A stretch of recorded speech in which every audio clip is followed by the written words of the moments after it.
This is Garrett Fry, the Shipyard Sequence Lead for 3D Digital Map Painting. We're taking a look at shot 94. So let's go ahead and play this.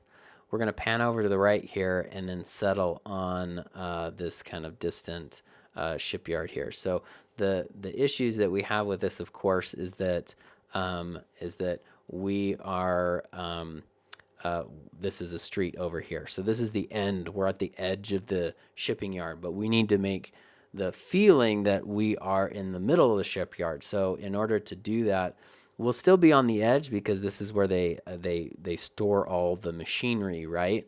So we're on the far side of it, but we're going to put in an extra row right here. So this is all perfect right here. So we're just going to add an additional row of stuff, and you're going to want to make sure it's stair steps so you don't have to justify a bunch of shadow that in the plate that isn't really there. So you'll put your shadow shapes in there, and you can make it interesting.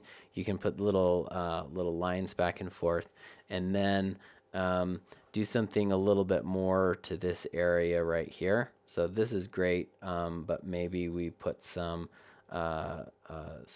stuff in front here to make this just a little more interesting. So 1, 2, 3, these guys that are just perpendicular to the camera and just are flat are kind of boring, so you can add things to this to make it a bit more interesting.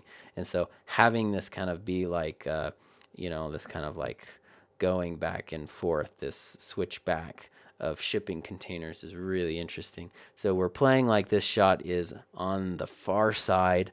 We're not out of the shipyard yet, but we're getting close. And this is like storage area and maybe old shipping containers that never get used or whatever that is. But this is kind of I guess you'd say the alleyway to the shipyard is this back area right here.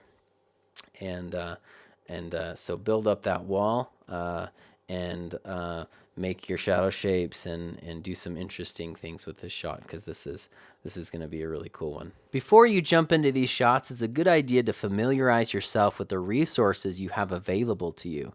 Decide if you're going to use an environment TD, a map painting, or a map painting generalist approach.